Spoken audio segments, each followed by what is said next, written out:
Buenos días, profesor.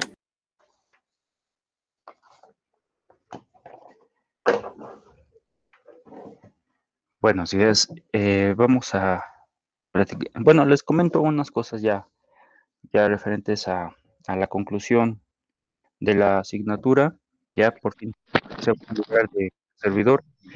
Estamos hablando de entre el día de hoy, entre el día de mañana y posiblemente, si es que todavía nos falta un poquito de temas para cumplir en el día lunes. Con esto estaríamos abarcando de manera muy, a lo mejor muy estrepitosa, pero ya estaremos cumpliendo con el temario. ¿Qué es lo que se viene el día de hoy? Muy posiblemente estemos cumpliendo con los contratos mercantiles, no todos, pero en su gran mayoría. Estaríamos viendo uno, dos, tres, cuatro contratos.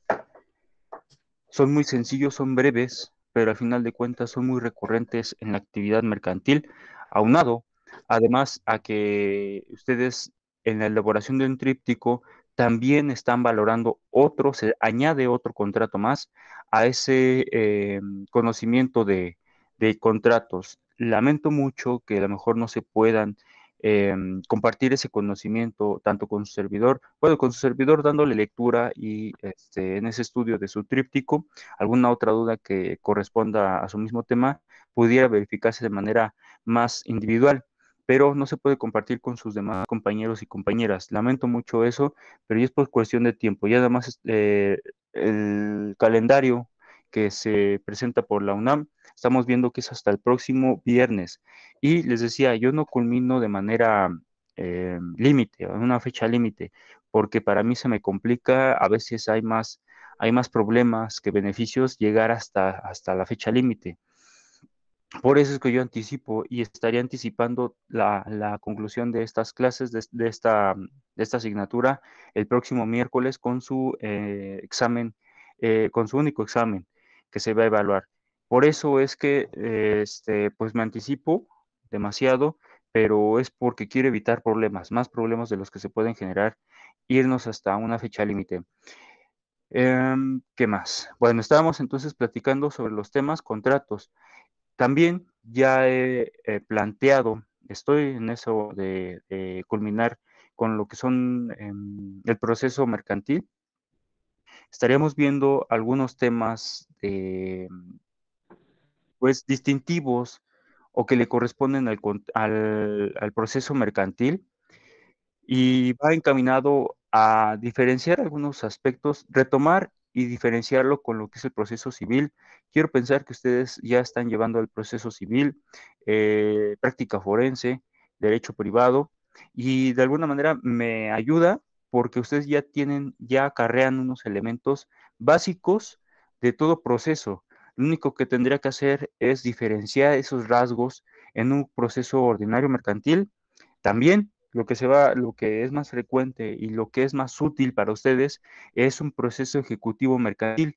El proceso ejecutivo mercantil sí es muy recurrente en la práctica, les puede ayudar demasiado estos tips que les puedo dar y sinceramente es lo que, y también sería otro punto, la vía oral. La vía oral también ayuda demasiado porque es algo que está en auge.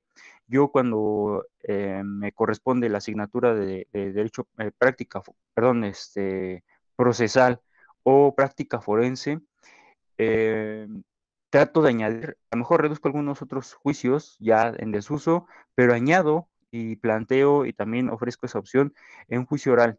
Y el juicio oral, ¿por qué, compañeros? Porque hoy día confunde demasiado, hasta me confunde a mí, les soy sincero, les soy honesto, tengo que remitirme a la ley o incluso ya en otro extremo, tengo que acudir a colegas para que me puedan explicar cómo funciona o cómo puedo categorizar este juicio.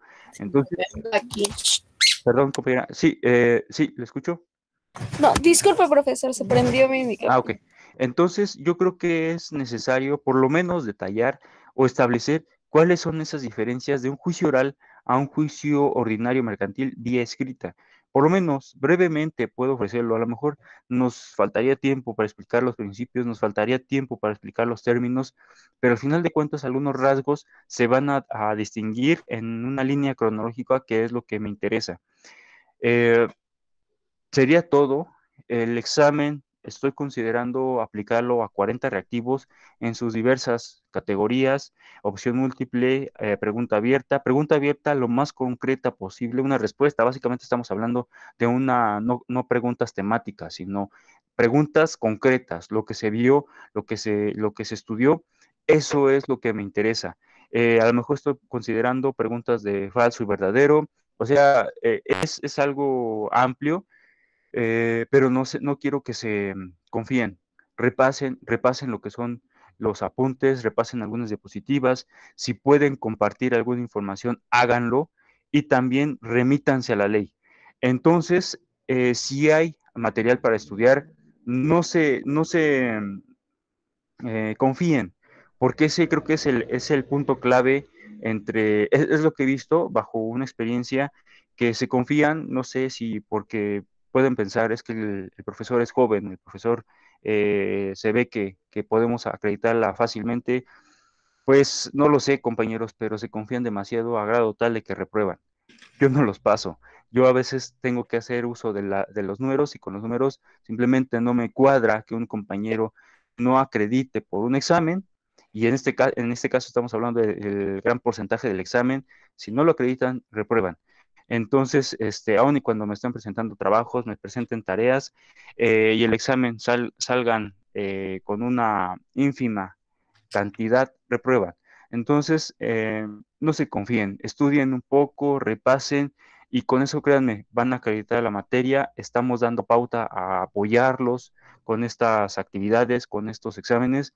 Yo sé que no soy yo el único profesor que está encomendando tareas o trabajos.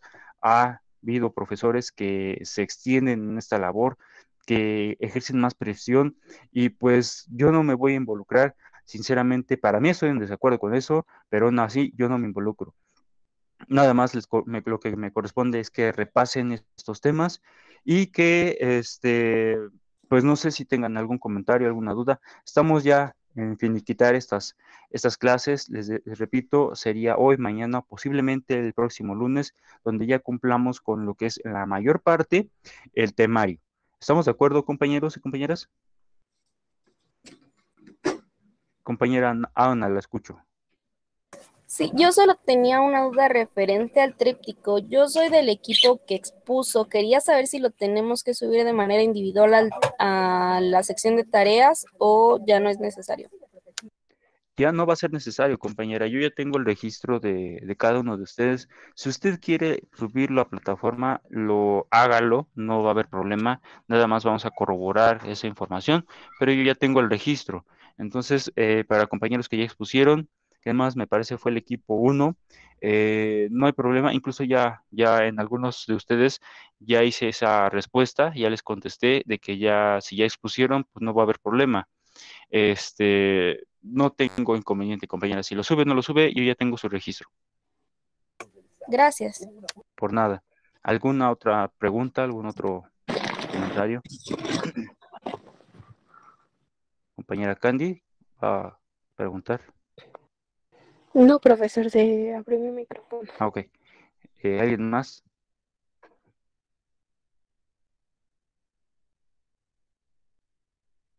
Entonces voy a proyectar lo que es estas últimas diapositivas.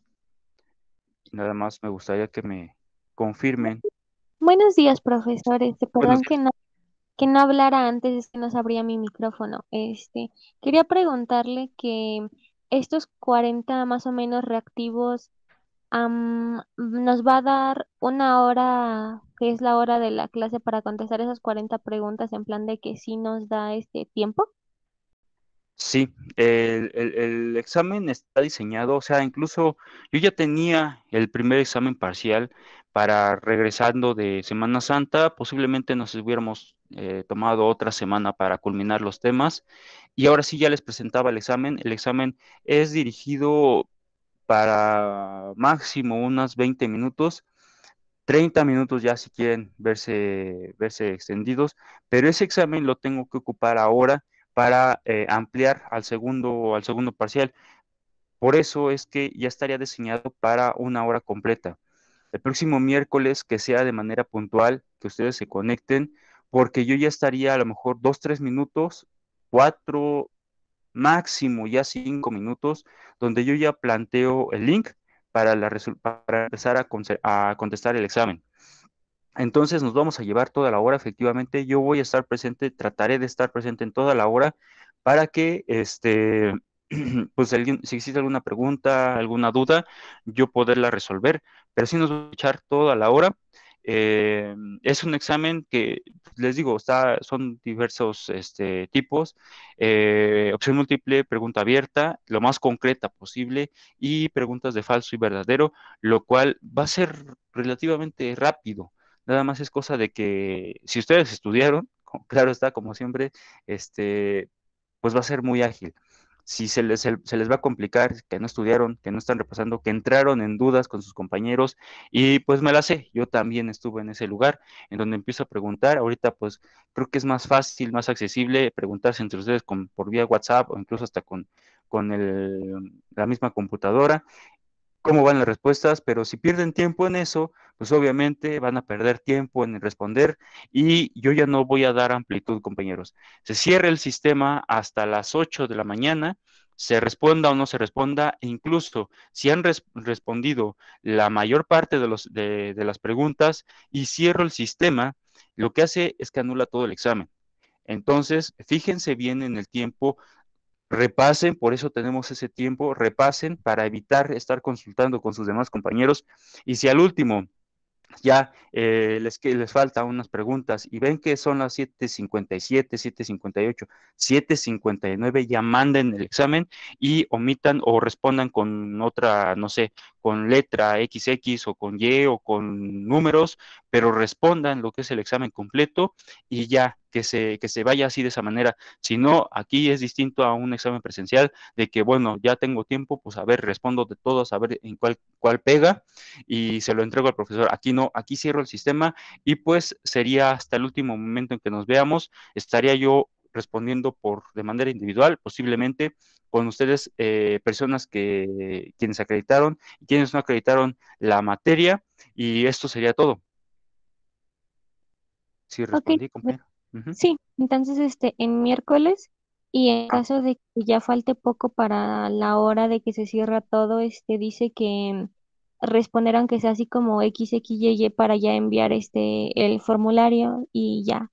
Bueno, muchas gracias, profesor. Cumplir. No, por nada, compañera. Sí, yo creo que estaría reiterando este punto. Si me pueden ayudar me repiten esta duda el próximo lunes para que repita esta actividad y ustedes ya tengan en cuenta cómo se resuelve el examen.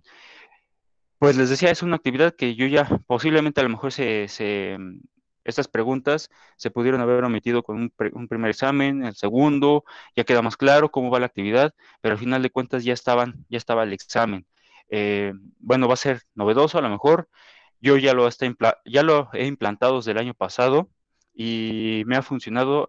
Algunas cosas las he limitado. Yo incluso todavía, como no sabía, tenía que subir el examen todo el día para ver si me llegaban a contestar, y creo que ya daba mucha facilidad para que ustedes acreditaran casi con 11 el examen. Lo he ido eliminando porque pues la universidad nos ha facilitado la plataforma, cursos que nos ayudan a limitar tiempos, a limitar espacios que puedan ser usados, y un copiadero que obviamente se generaba. Bueno, ya voy a empezar entonces con la presentación.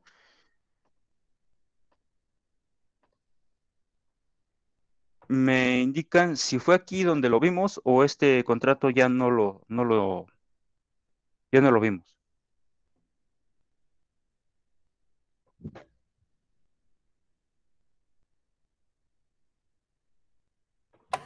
No, profesor, no lo hemos visto. Ok, muchas gracias. Bueno, vamos a ver, son los contratos que vienen, ya van a ser muy breves, van a ser muy sencillos. Nada más es cosa de que ustedes pongan un poquito de atención, distingan cuál es este tipo de contratos y con eso vamos a tener ya más claridad. El primero va a ser el contrato de comisión que está fundado en el artículo 273 al 308 del Código de Comercio y relativamente es corto si nos vamos a lo que es la numerología del contrato. Sí contienen básicamente unos entre 30 y tantos, casi 40 artículos, pero es muy sencillo. ¿Qué es a lo que se establece este tipo de contrato?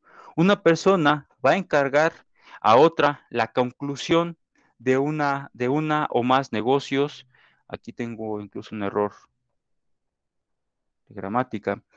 Uno o más negocios de naturaleza mercantil. Si no es mercantil, la comisión que se encarga, pues obviamente no encuadra en la clasificación de la asignatura. Por tanto, las actividades que gestan o se llevan a cabo, perdón, las características de este tipo de contrato van a ser que es oneroso, es bilateral, porque ambas partes tienen que aceptar estas condiciones, y en este caso puede ser tanto formal como consensual.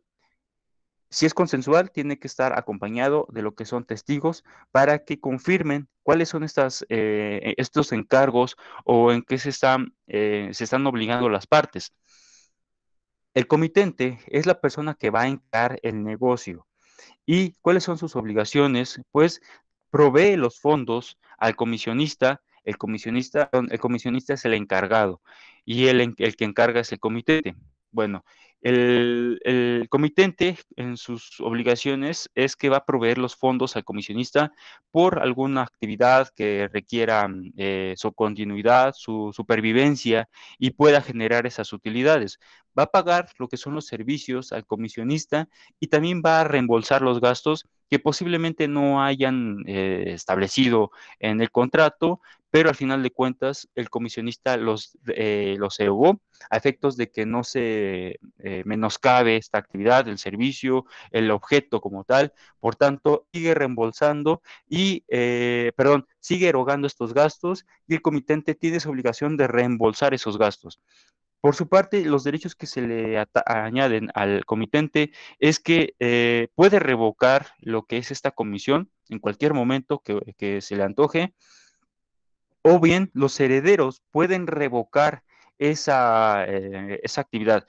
Es un tipo de contrato intuito personae, pero únicamente aplicable al comitente. Es decir, perdón, aplicable nada más al comisionista, porque nada más se le está encargando a una única persona, pero el comitente al fallecer se continúa y los herederos del comitente están facultados para designar si se continúa con lo que es este contrato comisión o bien ya se reservan a revocar esta encomienda. Por eso, nada más es el intuito personal al comisionista. ¿Por qué? Porque una vez que fallezca el comisionista, sus herederos del comisionista ya no están obligados. Únicamente corresponde a esta persona, a este obligado, al encargado de continuar ese negocio. Si fallece, entonces ya se culmina con lo que es el contrato de comisión. Bueno, retomando entonces los derechos del comitente es que tienen en todo momento el derecho de revocar la comisión. Los herederos pueden revocar al comisionista, al encargado, y además de eso, el único derecho es que se le rindan las cuentas sobre el negocio. ¿Cuáles han sido en cualquier momento, el comitente puede llamar o solicitar o comunicarse con el comisionista y saber cómo ha sido la actividad, qué han sido las fallas, cuáles han sido los alcances, las ganancias incluso en cuanto al mismo negocio. En cualquier momento puede solicitar el comitente, se le rinde información de cómo va el contrato, el negocio. Y el comisionista es el encargado, reitero, en sus obligaciones es que no se le da dispensa de las diligencias. Lo que ya se le encomendó, lo que ya se le encargó, está obligado a generar, está obligado a llevar a cabo. Si no lo hace, está incurriendo en faltas a este contrato. Dar noticia de sucesos que modifiquen o revoquen su encargo. No sé, puede existir que el comisionista se encargue de que, ahorita, un claro ejemplo, de que una tienda se le está encargando una tiendita que esté al tanto de todo lo que se le estén proveyendo de acuerdo al servicio de emisión y que suceda que se inunda. Ahorita con las lluvias sucede que se inunda y el comisionista está obligado a darle información al comitente de que, ¿sabes qué? La tienda se inundó, yo traté de salvar lo más posible, no sé, algunos productos, algunos inmuebles, ¿no? Refrigeradores, etcétera, pero traté en lo más posible. Lo demás se ha perdido. Eso es importante, compañeros, porque se le tiene que dar noticia al comitente de qué es lo que sucedió. Actuar en nombre del comitente es, creo que algo que faculta, es algo, un contrato inherente, el mandato. Así estaríamos incluyendo el contrato de mandato de actuar en nombre del comitente, es decir, si hay alguna postura, alguna deuda, alguna algo, un crédito pendiente a favor o en contra, y no estuvo o no está presente el comitente, pues el comisionista tendrá que actuar de buena fe en todo lo que pueda favorecer al comitente. Entonces, está súper obligado a que se verifiquen todos estos derechos u obligaciones inherentes como parte de un mandato. Y por último punto, va a rendir autorización de prestar, vender o fiar, pero ya es bajo su responsabilidad del comisionista. Si está fiando, es responsabilidad del comisionista que, que se responda. Si no lo hace la persona que se le está fiando, pues entonces va a ser el comisionista que responda sobre ese préstamo, sobre ese adeudo pendiente. Derechos que se le corresponden al comisionista es que se le paguen esos servicios y finalmente poder consultar sus actuaciones consecutivamente. Si el comisionista, el comitente dice, ¿sabes qué? Necesito que me rindas información. Sí, espérame, pero tengo todavía tiempo para que te rinda esa información. O permíteme hasta que se concluya para saber ahora sí los resultados y poderte presentar esos resultados. Ya por último, a lo que corresponde a este tipo de contrato, son los tipos de conclusiones, los tipos de extinciones que se pueden verificar. Primeramente, la conclusión del negocio. Hasta el momento en el que se emiten, las partes ya concluyeron sobre este contrato, hasta ese momento. El diagrama o la imagen que se propone, explico. En ese intermedio, una persona dice, pues yo ya estoy adquiriendo lo que es una casa. La otra parte dice, sabes, ya adquiere el dinero, pero en ese intermedio vemos un porcentaje de entre el 3 o el 5% que le corresponde al al comisionista, que es el que a lo mejor posiblemente se encarga de vender un inmueble y entonces el comisionista dice, pues yo me encargo de esta actividad y está ya imaginándose las ganancias de un 3 o el 5% de lo que es la venta neta de ese inmueble. Finalmente, bueno, retomando entonces los tipos de conclusiones, nada más era una explicación de este tipo de contrato. La revocación del cargo también constituye una forma de extinción al contrato de comisión. La renuncia del comisionista también es a lo mejor en contraparte a esta revocación. Y finalmente la muerte o inhabilitación. Les comentaba al comisionista, que es únicamente corresponde a un intuito personae, que es el encargado. Los herederos del comisionista ya no pueden encargarse del negocio y sí pueden, por otra parte, los herederos del comitente continuar o simplemente rescindir los servicios del comisionista. Reitero,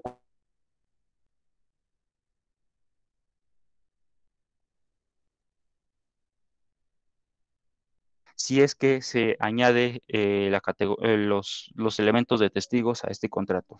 Es lo que corresponde al contrato, compañeros, no hay más que hablar o plantearse de este tipo de contrato y nos estaremos yendo al siguiente, el contrato de edición.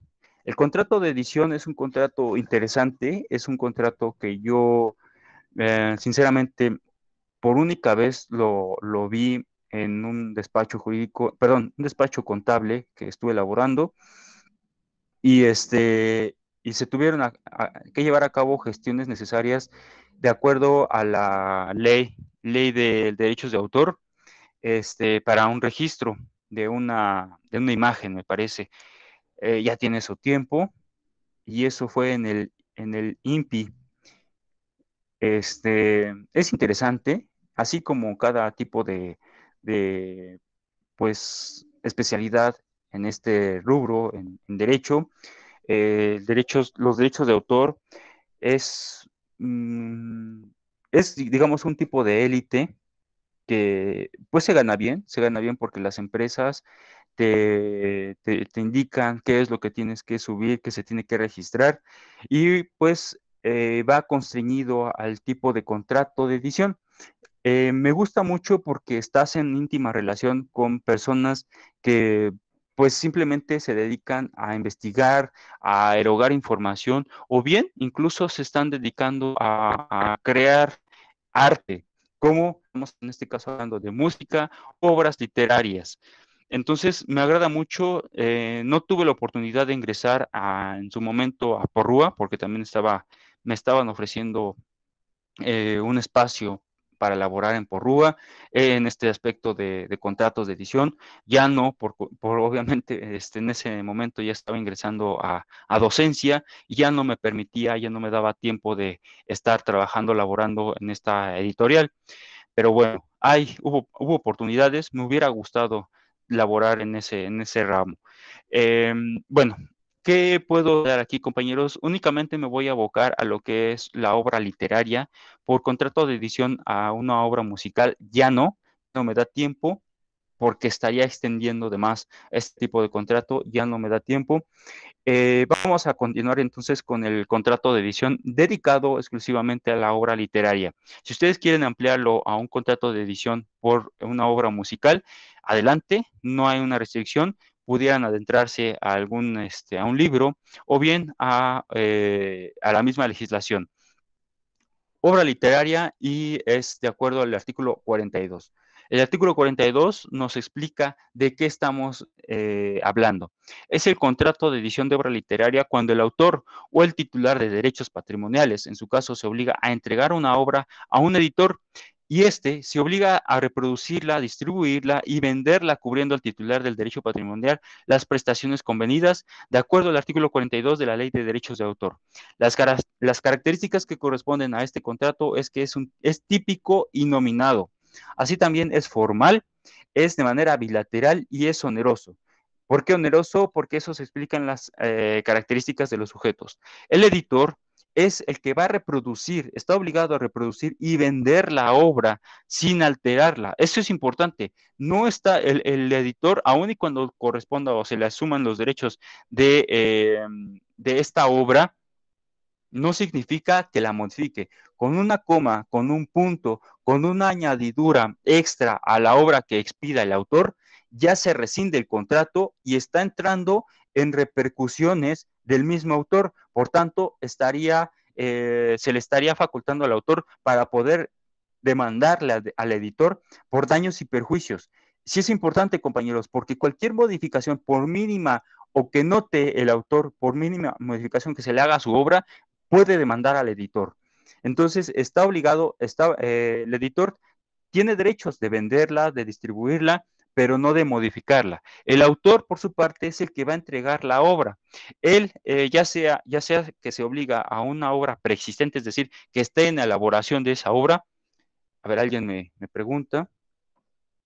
Compañera Carla, la escucho. Cuando estas obras se traducen a un nuevo idioma y, por ejemplo, siempre hablamos de, es que está muy mal traducido porque esa palabra, tal idioma, no significa esto, significa esto otro más bien, ¿no? Así como, o sea, sí aplica, pero estaría mejor si pusieran esta otra palabra en la traducción. Ahí, Ajá. no se puede demandar si tienes una muy, muy mala traducción.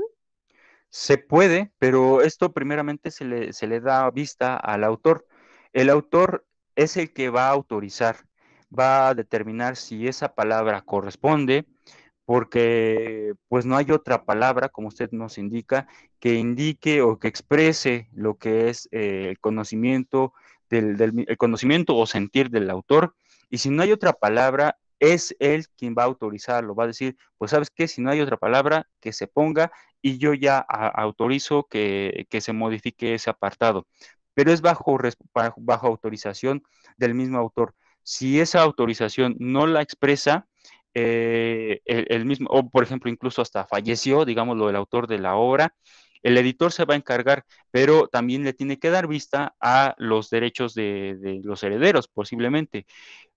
Puede ser, por ejemplo, eh, no sé, un autor que escribió un libro y dentro de ese libro, pues en esa intermitencia fallece, los herederos van a tener que autorizar, se les va a tener que dar vista sobre esa modificación, sobre lo que usted me está diciendo, una traducción de esa obra. Ellos tienen ese derecho de poder autorizar o no esa modificación y ahora sí el editor va a poder distribuirla bajo esa autorización. Muchas gracias. No, por nada.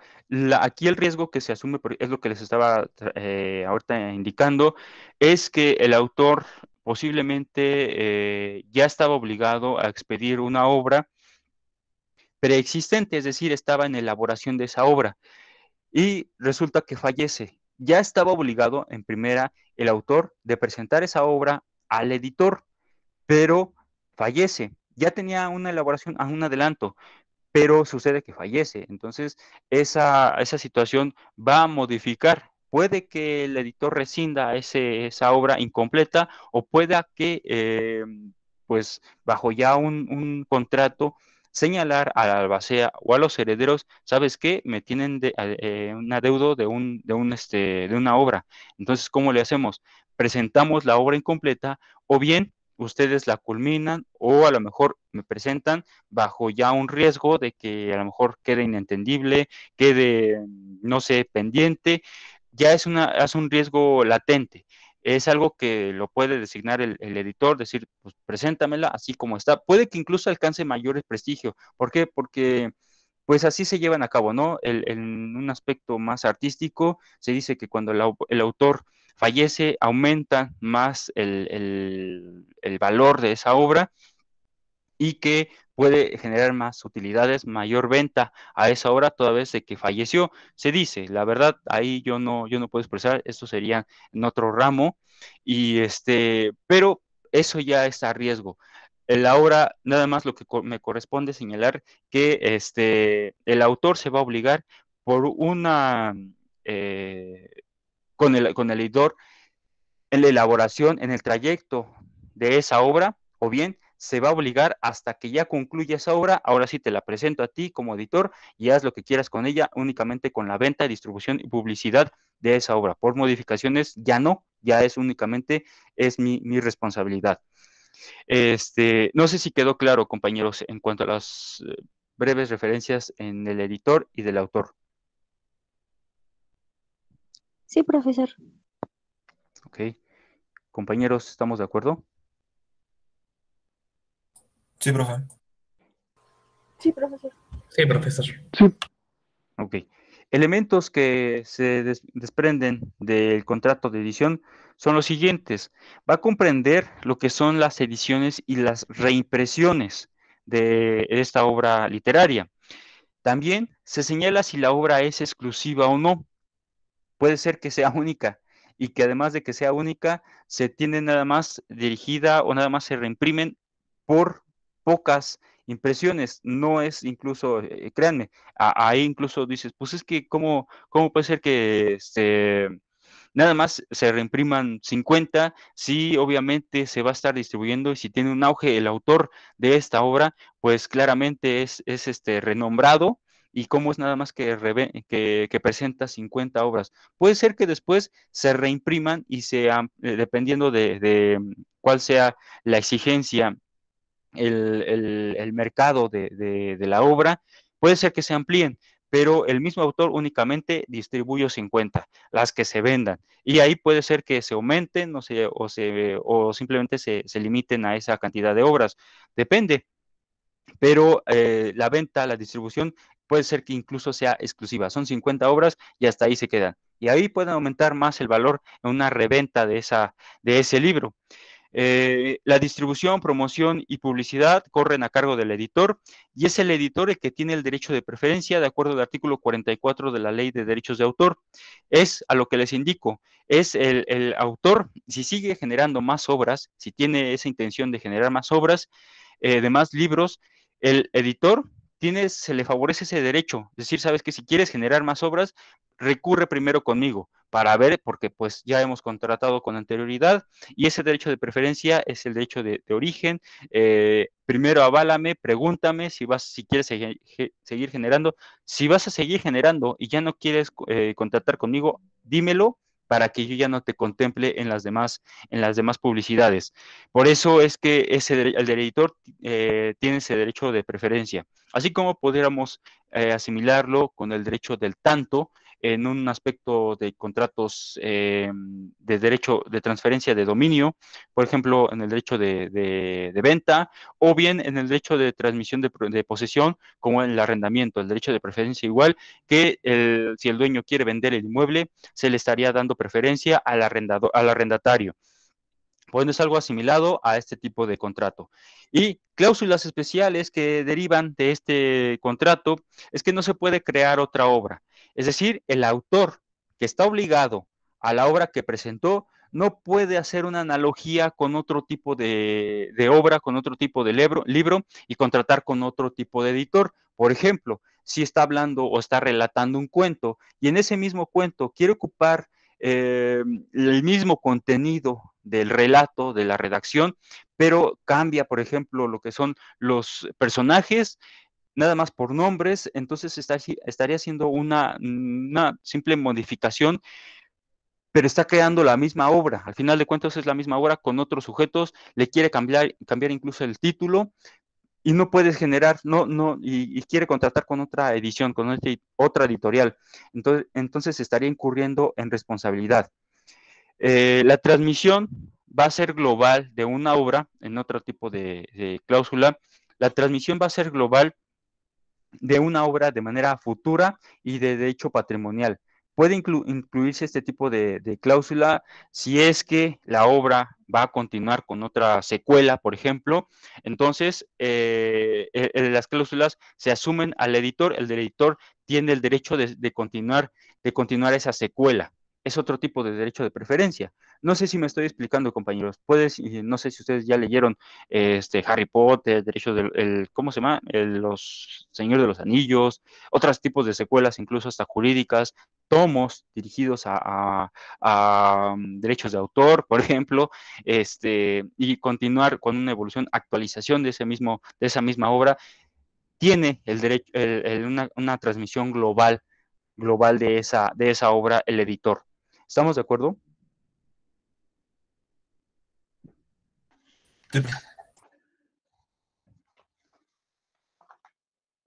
Bueno, entonces, continuando con derechos y obligaciones de este contrato, vamos a la siguiente diapositiva. Obligaciones del autor. Entregar la obra y que se le permita al editor que explote y distribuya la obra. Los derechos que le corresponden al autor, obviamente, va a ser que reciba la remuneración de esa venta, que se reconozca su autoría, eso es importante. Siempre tiene que destacarse el autor, el nombre del autor o autores sobre ese libro. ¿Por qué? Porque así se le da mayor auge. ¿Qué más? Que no se le altere su obra, es uno de los derechos ya inherentes al contrato. Y por su parte, el editor tiene las obligaciones de reproducir, distribuir y ponerlas a la venta en las ediciones estipuladas, las veces que sean necesarias o las veces que el autor permita esa reventa. Realice los gastos de promoción y derechos, que le responda por la originalidad de la obra y también el derecho de explotación. Ya les decía, puede ser de manera incluso global o parcial. La extinción del contrato de edición es por incumplimiento, porque alguna de las partes, ya sea el autor diga, ¿sabes qué? Yo modifiqué, no te dije, el editor modificó la obra y continúa con esa venta, entonces estaría incumpliendo con el contrato y se le estaría demandando por daños y perjuicios. O bien el autor esté ocupando, revendiendo constantemente o está contratando con otra editorial sobre el mismo, la obra literaria, y eso ya modifique lo que son las condiciones de este contrato. Y creo que es claro, compañeros. Yo creo que si ustedes se ven un tipo de libro que constantemente se vende, por ejemplo, Gandhi o no sé, ¿cómo se llama? Fondo de Cultura, Porrúa, ¿qué otro? ¿Qué otro? Otro tipo, es un libro que ocupa mucho la pasta gruesa. Mm, ¿Qué otro? ¿Qué otro? No recuerdo cómo se llama este. Bueno, ¿Anagrama? perdón. ¿La editorial de Anagrama? No, hay otro. No recuerdo. Bueno, al final de cuentas, se han visto, por qué pueden ustedes preguntarse? Es que este autor constantemente ocupa, no sé, editorial por Rúa y no cambia con otra editorial. Entonces, se me hace más fácil ubicarlo por la misma editorial que por el mismo nombre del autor o por las mismas secuelas que promociona su libro, sus constantes libros o sus actualizaciones. Se me hace más fácil ubicarlo por la misma editorial que por su mismo nombre incluso. Es muy recurrente para su servidor incluso ubicarlo por ese estilo, por una edición, por la editorial, que por el mismo nombre incluso hasta se me olvida quién es el nombre, el nombre del autor y lo ubico más por esa editorial. Es recurrente, incluso ustedes mismos pueden decir por qué el mismo autor está en muchas ocasiones ocupando la editorial por Rúa, si puede ocuparlo en otro tipo de ediciones, de editoriales, perdón, y pues pueden ser incluso más favorecedoras, tipos incluso hasta la forma de letra, el tipo de la estructura del libro, a algunos hasta les agrada más que sea de pasta más gruesa que de pasta ligera o de un simple cartón. Eso es lo que modifica, lo que incluso caracteriza al mismo autor de esa obra. No sé, para algunos es distintivo incluso para los mismos autores. Yo creo que es algo importante, es algo que caracteriza ya nuestro mismo estilo de lectura. Dice, pues yo prefiero mejor un estilo más flexible del mismo libro porque me permite trasladarlo de un lugar a otro y la pasta gruesa pues a veces incluso hasta me impide no sé, poder trasladar con otros libros o con otras hojas no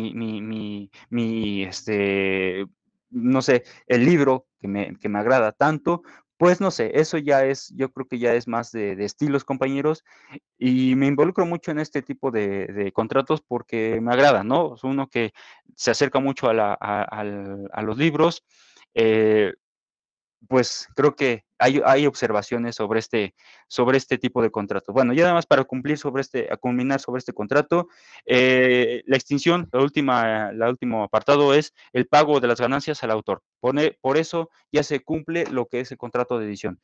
El primero es por incumplimiento de alguna de las partes o bien por el pago de ganancias al autor. Con eso se cumple con este tipo de contrato. Nos vamos al siguiente contrato. Ya estamos por cumplir, compañeros. Contrato de depósito. El contrato de depósito es muy sencillo, básico. Concepto es que es el contrato por el cual el depositario se obliga hacia el depositante a recibir una cosa mueble o inmueble que éste le confía y a guardarla para restituirla cuando lo pida el depositante. Yo te entrego algo, guárdamelo y hasta en tanto yo llegue o yo necesite de ese objeto, tú me lo vas a entregar. Los tipos de depósito que se generan es en almacén, estamos hablando aquí, perdón, dinero. En el dinero creo que lo más básico es cuando estamos hablando de un banco, te entrego mi dinero para que tú me lo resguardes. Puede generarse incluso lo que es un interés para ese resguardo, o bien cuando se trate de títulos de créditos o almacenes, ese es otro tipo de depósito, de acuerdo al artículo, en general los tres tipos se regulan del artículo 267 al 287 de la Ley General de Títulos y Operaciones de Crédito, perdón, nada más cuando se trate de títulos de crédito. También se trata de otro tipo cuando se hable de un depósito regular o irregular. Regular simplemente te entrego y me lo resguardas. No lo vas a ocupar, me lo vas a guardar nada más. O irregular, cuando sea irregular es cuando el depositario tiene el derecho de disponer de esos bienes durante ese depósito. Te lo entrego, guárdamelo, a la vez también puedes seguirlo ocupando. Pero hay que tener mucho cuidado cuando sea un contrato de depósito irregular, porque se va a responder por el detrimento del mismo, si se está ocupando y hay un detrimento sobre el uso de ese objeto, entonces se tiene que responder por ese detrimento, por ese menoscabo a ese objeto. Los objetos a los cuales se pueden depositar pueden ser objetos muebles o inmuebles. Nunca, de acuerdo a Oscar Vázquez del Mercado, y claro está, creo que es lógico, nunca puede ser sobre objetos inmateriales. Toma, te entrego este frasco que contiene no sé, oxígeno, o el oxígeno más puro del planeta. Pues, ¿cómo saberlo? ¿Cómo saber que es un objeto? Entonces es inmaterial. Características. Las características que le corresponden al contrato de depósito es que es oneroso y es real. Forzosamente te entrego objeto algo y me vas a reembolsar. Gastos se pudieron haber generado y aparte sobre los mismos eh, el mismo objeto que le estoy destinando. Si a lo mejor incluso se trata de un objeto que tiene que ser fungible, que tiene que estar resguardado en un refrigerador, pues ese refrigerador gasta energía, gasta el mismo oxígeno, gasta el mismo, no sé, hidrógeno incluso que se le puede destinar a conservar el objeto. Entonces me vas a tener que pagar por la misma encomienda y además los gastos que se vayan generando. Sujetos, los sujetos que intervienen, derechos y obligaciones, en los obligaciones que corresponden al depositario, es que va a conservar la cosa y va a responder por el mal manejo. Derechos es que se le pague la cantidad fijada y se deba deslindar de acuerdo al artículo 336. Esto es porque a lo mejor no se le estableció, el depositante no le dijo, ¿sabes qué? Te entrego este objeto, un paquete como tal, y este objeto tenías que resguardarlo fuera del calor o lo tienes que mantener en calor o no sé, tienes que estarlo constantemente revisando para que no explote incluso. Entonces, si no se le comentó, si no se fue una cláusula expresa de cómo se le tiene que resguardar este objeto, entonces se deslinda de cualquier responsabilidad. Depositante, el depositante tiene la obligación de pagar, restituir y recoger la prenda en el plazo señalado. Y los derechos es que se le va a entregar la cosa y conserve en óptimas condiciones. Eso es a lo que corresponde el contrato de depósito, compañeros. Es muy breve, muy sencillo. Ya por último, el contrato de franquicia. El contrato de franquicia lo establece, retomamos la ley de propiedad intelectual y nos remite al artículo 142, el cual nos establece de qué trata este contrato. Su objeto es que se basa en el derecho de poder explotar algún objeto, es decir, de facilitar el manejo de servicios y recursos de una empresa, permitiendo iniciar un negocio desde cero y sin ninguna experiencia. Ese es el objeto de la ley del contrato de franquicia. Quiero iniciar o quiero emprender algún negocio, pero pues no tengo ni los recursos, no tengo ni el conocimiento suficiente para iniciar este negocio, para emprenderlo. Bueno, puede entonces solicitar de una empresa matriz, de alguien que ya ahora sí se ha especializado en este tipo de actividades, y bajo ese panorama puedo iniciar un negocio. Entonces, lo que estamos tratando es una réplica del mismo modelo de un negocio, pero en otro espacio. Yo lo que quiero iniciar, a lo mejor aquí en este lugar, no se ha visto tanto en auge un tipo de, no sé, de negocio de ventas, ¿cómo decirlo? ¿Qué ejemplos pueden darme de una franquicia? No sé, por sus casas, ¿qué han sido, qué ideas han ahorita ya en un trayecto de un año, qué negocios dicen, pues aquí hace falta esto para que tenga un auge? Ejemplos, compañeros. Mi chico trabajaba en una franquicia de cerveza artesanal. Ajá. No hay negocio de cerveza artesanal por su localidad, supongo. No, de hecho, no hay muchos en la ciudad. Fíjese, pues yo creo que sí, fíjese que es un ejemplo muy, uno puede decir, pues es que hay muchas cervecerías, hay muchas cantinas donde te ofrecen una cerveza, sí, pero la comercial, la artesanal, creo que ya tiene sus especialidades y pues sí, sí he tenido me han platicado algunos con colegas, algunos amistades que dicen, no, pues es que sí, ves mucha cerveza comercial, pero si ya te vas a una especialidad, no es tan, incluso en la misma ciudad, ¿no?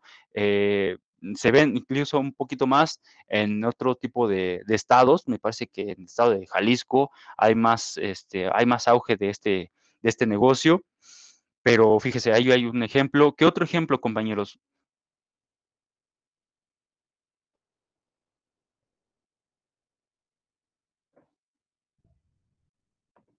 Que digan ahorita en la pandemia, no sé, un negocio de ¿cómo se llaman? De salubridad, no sé, venta de ¿cómo se llama? De gel o venta en su momento, hace un año precisamente, lo que tuvo más venta fue venta de cubrebocas, venta de caretas, venta ¿cómo se llama este? De gel antibacterial.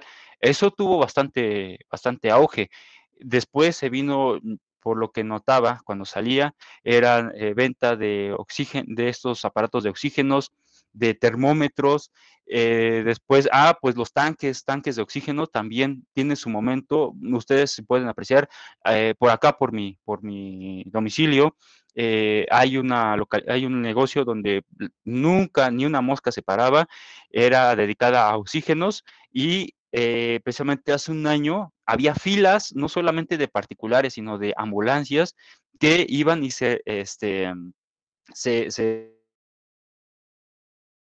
se distribuían sobre el mismo material, sobre el mismo oxígeno. Entonces, yo creo que hay momentos, hay apartados donde uno quiere emprender, pero no hay esa oportunidad. Entonces, el contrato de franquicia lo que hace es que te ofrece ese impulso para tu emprendimiento. Sujetos que intervienen, vamos a irnos ya a más directos, compañeros. Bueno, de acuerdo al artículo 142 de la Ley de Propiedad Industrial, Intelectual, perdón, le existirá franquicia cuando en la licencia de uso de una marca otorgada por escrito se transmitan conocimientos técnicos o se proporcionen asistencia técnica para que una persona a quien se le concede pueda producir, vender bienes o prestar servicios de manera uniforme, con los métodos operativos, comerciales, administrativos, establecidos por el titular de la marca, tendientes a mantener la calidad, prestigio o imagen de los productos o servicios a los que esta se distingue. Un tema muy recurrente a este tipo de contrato de franquicia son los OXXOs, por ejemplo, en las que distribuye, no sé, una tiendita, dice, es que yo no sé cómo poder obtener estos productos para poder ofrecerlos. Bueno, si no tienes ese dinero para establecer una tienda, pues si tienes un inmueble, eso sí, y ese inmueble lo quieres rentar para empezar un negocio, emprender una tiendita, puedes decirle a Coca-Cola, creo que es el dueño de Oxxo, y Coca-Cola te va y te arrienda eh, no te arrienda, te solicita el arrendamiento de ese negocio, del Oxxo, de ese inmueble, y ya en su momento dices, pues hasta aquí, creo que ya mayor publicidad de poder generar mi tienda, ya tengo ese conocimiento de qué es, cómo va la distribución de estos, no sé, servicios, de estos productos. Ahora sí, yo quiero emprender, ya me diste conocimiento, ahora yo lo voy a hacer por mi cuenta, pero ya tengo esos conocimientos. El objetivo, ya les decía, que se persigue es que se basa en explotar lo que es digamos, la logística de los derechos o cómo obtener mayor conocimiento. Los sujetos que intervienen es el franquiciatario y el franquiciado. El franquiciatario es la persona física o moral que posee los derechos de propiedad industrial aquí en específico, y va a facilitar al franquiciatario sobre esta actividad, en que ya les decía, métodos operativos, comerciales, administrativos, a final de cuentas, la logística que se lleva para emprender un negocio. El franquiciado, por su parte, es la persona física o moral también que se beneficia de los derechos de propiedad registrados por el franquiciatario, a cambio de una contraprestación. Ajá. ¿sabes qué? Yo te presto, pero al final de cuentas yo tengo que remunerarle al franquiciatario sobre los derechos de propiedad ya registrados a favor de esta persona, de este sujeto. Yo no puedo atribuirme todo el derecho. ¿Por qué? Porque hay alguien más que me ha estado enseñando. Entonces, yo tengo que ir retribuyendo. Sí, puedo ir ganando, pero a la vez tengo que ir retribuyendo ese conocimiento, como todo, compañeros. Como así como alguien me enseña, pues hay que ser gratos y hay que pagar por ese conocimiento que se nos está proporcionando, salvo en este caso sobre lo que es el aspecto docente, ¿no? Características que corresponden al contrato de franquicia. Es nominado, es oneroso, es de tracto sucesivo, es aleatorio. ¿Y aleatorio por qué? Porque no, puede que no se obtengan ganancias de manera inmediata. Es algo que va a ser en el transcurso del tiempo en el que puedan verse o pueden verificarse ganancias. ¿Qué más? Y es monopólico. Monopólico, entre paréntesis, porque depende de una fórmula y no puede divulgarse. Por ejemplo, Coca-Cola. Coca-Cola, tú quieres emprender un negocio de refrescos, pero pues has estado trabajando en Coca-Cola. Lo que hace primero Coca-Cola es decirte, ¿sabes qué? No puedes divulgar la fórmula, ni tú tampoco te puedes, si estás, mientras estés trabajando en mi empresa, no puedes a la vez empezar a gestar o empezar un negocio de refrescos. Eso te vas a limitar. Hasta en tanto ya te rescindan tu trabajo. Y si en cierto momento tú aprendiste cuál es la fórmula de un refresco, pues ahí ya es muy tu problema. Pero también no puedes irte a la misma situación, a la misma fórmula que nosotros estamos promoviendo, porque estarías incurriendo en contra de la ley de derechos de autor y ley de propiedad intelectual. Entonces, ten cuidado. Aquí puedes asimilarlo, no sé, mayor grado de azúcar, mayor grado de gas, mayor grado de endulzante, lo que sea. Pero al final de cuentas no puede ser igual y a la vez también no puedes trabajar o no puedes generar ese producto cuando estés trabajando conmigo. Entonces, por eso es monopólico, porque no puedes distribuir, no puedes gestar un nuevo negocio mientras estés trabajando, mientras estés, sí, trabajando en una empresa sobre ese producto. Tipos de este tipo de contrato es de acuerdo al lugar donde se esté llevando a cabo este contrato. Puede ser por la matriz, porque la empresa es la empresa original o principal de todo ese negocio, de todo lo que se está emprendiendo. O puede ser que sea una filial. La filial es porque estamos hablando de que sean su origen no es el principal, es decir, no es donde el principal negocio de ese contrato, no sé, de esa actividad, sino se está distribuyendo en otros de manera más mínima, por así decirlo. Puede ser la filial, estamos hablando incluso nacionales o internacionales. Ejemplos de estas filiales, pues está McDonald's, está Kentucky, está el Oxxo, Coca-Cola, Farmacias del Ahorro, La Michoacana, Starbucks, todas estas empresas que no tienen una matriz. La matriz está incluso en otro país, pero en estos países, no sé, en México puede ser distribuido en Kentucky o Starbucks y al final de cuentas siguen generando y que le están dando destino a una empresa matriz. Las cláusulas, permítanme, déjenme ver. No, cláusulas especiales todavía no. Vamos a lo que son las diferencias entre concesión. No es cierto, no es cierto. Perdón. Sí, vamos a lo que son diferencias entre concesión y franquicia. Una concesión lo van a ver. ¿Ya vieron derecho administrativo? Sí. Perdón, ya se me está yendo el tiempo. Sí, gracias, compañera. Se me fue el tiempo. Yo creo que culminamos el día de mañana lo que es el contrato de franquicia, retomando algunos puntos, y ya estaríamos iniciando lo que es el siguiente tema de proceso mercantil. Discúlpeme, se me fue el tiempo, compañeros. Nos vemos el día de mañana. Que tengan un buen día. Hasta mañana, buen día.